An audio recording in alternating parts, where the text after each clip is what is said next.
Hello and welcome to Lansing's Movers and Shakers. I'm Ken Miller. Today I'm joined by Leavenworth County Commissioner Jeff Culbertson, 1st District Commissioner. Thank you very much for coming in. Thank you. All right, so the topic today is what we've been calling it the Gateway Bridge, or the 152 Bridge project. Jeff, you've been on this program before to discuss it. I think it was a little more than a year ago. So give a brief description first of what this project entails. So I call it the 152 Bridge because basically it's connecting the Leavenworth community to the intersection of 152 and 435. It's basically another access point to get everybody in our community to North Kansas City a lot faster. Okay. Now, fast forward to today, 2022. What has transpired most recently to advance the Gateway project? And again, we spoke about this project more than a year ago, so there's been some time between the last two times we've talked. Yeah, a project of this size is going to take a long time to develop. So in the beginning, there were about 20 years ago, actually, this idea or the concept came about. I don't think they really had an exact path or anything, but they had talked about it. And the Platte County folks were the first ones to shoot it down because they didn't want to be a flyover county. They didn't want to burn the cost and the expenses and then not really benefit out of it. So we started out, Commissioner Shimke and I started out talking to Platte County and Platte City officials just to see where they were at on it. 20 years later, a lot of things changed. And that's exactly what happened is their idea is a lot different on it now. They thought the idea was great. So we started. Probably based on their growth. Exactly. Right. Yeah, exactly. So, what we wanted to do was make sure we got the hurdles that they had 20 years ago out of the way first. So the first thing we did was get a feasibility study done. Everything always starts with a feasibility study. I hate spending money on them, but you can't get anything done. You can't qualify for funding. It's always step one. Yeah, exactly. So we started with a feasibility study to show that this concept is valid. Our community needs to get to Kansas City. And if you make a community 5 minutes away from anywhere, they become part of that neighborhood. So we got the feasibility study done. It showed that, yeah, this is a good idea. And we went from there to looking for funding sources. There was a private firm that wanted to fund it in the beginning. They had done a project very similar to this that connected two communities across a major river that hadn't had a connecting bridge for whatever reason, for 100 years. And so they funded that bridge, made it a toll bridge, and that was a very good idea. So they saw this as a similar situation. They're the same company that's doing the KCI remodel. So there were kind of two things going on at the same time. So anyway, we got the feasibility study done, showed that it's a good idea, and then the next steps are basically just getting the public involved. The more people that find out about the idea, 95% of the people think it's a great idea, but you always have about 5% that for whatever reason don't like the idea. So those are the hurdles that you have to come across and figure out. All right, so you touched on this a little bit in your last answer, but the question that I often get whenever the Gateway project or the 152 Bridge project comes up is the financing. You mentioned the private firm that you had been in contact with. Now we know KDOT has pledged to rebuild or significantly improve the Centennial Bridge. So it seems like funding coming from the state, and maybe we should include both states in this because it would span to both states, but it seems like state funding would be tough to come by based on what they're already going to spend on Centennial. So talk a little bit more, I guess, about the private firm, and where does that stand now? Because we haven't heard much about that recently. So once we got the first feasibility study done, then they started a second one. The private firm actually started, and they decided that making it a toll bridge probably wasn't a good idea at this time. With COVID and the pandemic and all the crazy things that are going on right now, things just aren't normal. So we shied away from that for right now, and we're trying to basically just get a unified front to deal with KDOT and MoDOT. I think if they see that everybody's on the same page, then it'll move forward. And so that's where we're at right now, is trying to get everybody on the same page, all the municipalities together, KDOT, the county, everybody. So if we can all, present that this is what we want to do, then I think it's kind of like a wave in a baseball game. you know how somebody will start the wave and it'll go a little bit and then it dies and then it goes a little bit further each time. That's kind of what this is. So we've started the wave, and each time we get it a little bit further, and eventually it'll go all the way around. It just takes time. Okay, so, and, you know, I know there's a Leavenworth County Regional Transportation Study coming up, and I know the Gateway project is going to be mentioned and looked at within that study, and I guess that's one way that you potentially can build that regional approach. So how does it fit into that? How do you plan to advocate to get that to fit in? So they're going to look at several ideas. One is improving Highway 5, you know, straightening it out, making it wider. Another one is getting rid of the viaducts over 7 Highway to connect that way.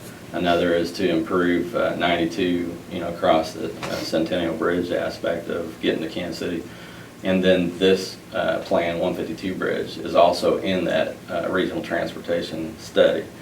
So they're going to look at all the ideas and then figure out which one would be the best, actually, logically the best idea. And I can't see, possibly, how this idea wouldn't rise to the top of that regional transportation plan. When you say the best, you're talking from an engineering, a people movement stand. You're talking about non-political things. Yes, all of the above, basically. You know, the speed that you would connect people to where they want to get in Kansas City, the costs involved. You know, Highway 5 would be a huge cost. Just, you know, topographically, it's a nightmare to try to level that thing out. Building viaducts down 7 Highway is very expensive. You're going to build 37 stoplights. You're going to build 37 bridges. So yeah, all the aspects should see this project, 152 Bridge, as the best idea. So for the sake of argument, let's project ahead and let's say, you know, the bridge is going to become a reality, whether that's 5 years from now, 15 years from now.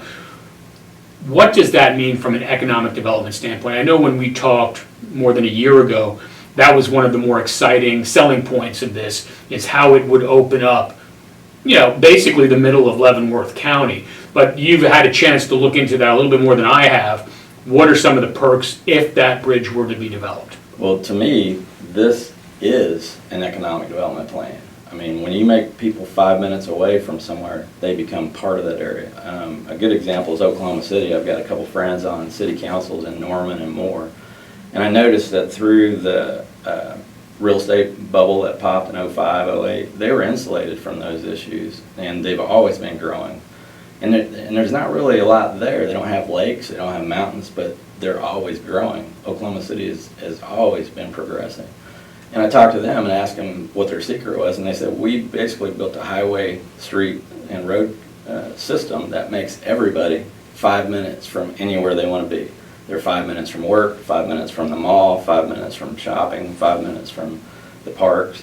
So if you build a network of roads that makes everybody 5 minutes away, the convenience is what they like. And this would make us conveniently part of the North Kansas City area. Being a quick trip in Lansing, and you could be at Parkville in 6 minutes. So you become part of Parkville. I don't know if you've noticed the new Burger King over there, 45 and 435, and the apartments and the ball fields. Right. Lansing would be 6 minutes away from that that area. So economic development, I think, is hinged on transportation and you know, the industrial parks on Eisenhower and the strip mall that's always been empty on Eisenhower. Those would be filled up overnight if they were 5 minutes away from KCI, North Kansas City, Parkville.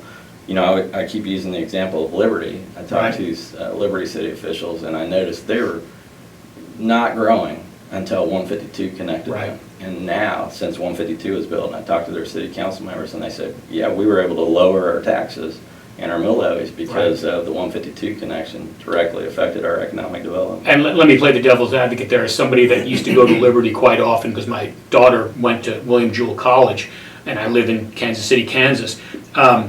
But it came to a point, and it kind of happened between 2014 and 2018 when I was doing this, that it seemed like there was so much growth at that I-35, I-52, or 152 intersection that it started to become a problem traffic-wise. So, again, Yeah. being the devil's advocate here, Yeah. maybe it's a good problem to have, but Maybe. still, that's the Yeah. type of thing, now I wanted to avoid that area, though. Does it ever, it's hard to say exactly at what point can you get up to before that happens, but I think that's happened in Liberty. Yeah, and I'm hoping we have that problem Right. eventually, that it's too crowded. But you can plan for that, I always use the example of, not Springfield, what's the, Down in southern Missouri? yeah, they had one major road going through Branson. One major road going through Branson. And so there for a while, you didn't want to get on that main street. Right. And so eventually they figured it out and they added, bypass roads. So Right. if you plan for it. And to be fair, we don't have I-35 coming through Lansing and Leavenworth. I mean, Yeah. we've got K7, which is, it's a busy, getting close to 30K vehicles a day. But still, I mean, I think that's something that, and as a proponent of the project, that might be something that the opponents to the project use, is eventually the density gets so thick that it just becomes impossible to get around. Okay, I'm asking you to look at your crystal ball, and based on what you've said already about the wave at a baseball game, I think, it's gonna be very difficult to pin you down on this, but what kind of a time frame are we looking at? You're gonna have studies done. This regional study that's coming up will have a Gateway Bridge 152 segment, I'm sure. But what are we realistically looking at for when this may happen if things go right? If things go right, that's getting the word out there and getting the general public to get behind our state representatives and our senators to push this thing on through. And if we had full approval and everybody was on the same page and came together and said, yes, this is what we want. The Biden administration has promised, trillions of infrastructure money out there. I have yet to see any of that. Right. But if that were to happen and this was on the fast track, my goal is to just get these plans on the shelf. But if everything lined up, we could see this thing done in, 5 to 10 years. So it just depends, like I said, on how everything lines up, and getting everybody together is the main goal. Right. Okay, final question, kind of what are the next steps? I mean, obviously this regional transportation study has got your focus now in terms of the 152 project, but what is next, maybe prior to that or during that, other than the study? I mean, are you still talking to private finance, or is private financing off the table? Maybe that's the better question. No, nothing's off the table, Okay. really. We just, like I said, there's a small group of people that, just like you're talking about, for several different reasons. Some of them think we don't want to grow that fast. We don't want to be that big. Some people say, well, if you'll make it easy to get to Kansas City, then people will just go there and spend their money. There's lots of ideas out there floating around, but just depending on what their reason is. Once we get everybody agreed on what's going on, then that makes a difference getting it done. Okay. I don't think private financing is dead, but it's right now not the route we're going. Is private financing dead, though, if there's no research to show that a toll option would be a moneymaker for them? Yeah, and that's the whole thing. Right. I think there's a lot to these studies, so they can go either way, and you got to take them with a grain of salt depending on what the outcome is. Why was that the outcome? What was the reason behind that? So you got to look at that too. So. Okay, all right, I've been speaking with Leavenworth County Commissioner Jeff Culbertson. We've been talking about the proposed 152 bridge project. For Movers and Shakers, I'm Ken Miller.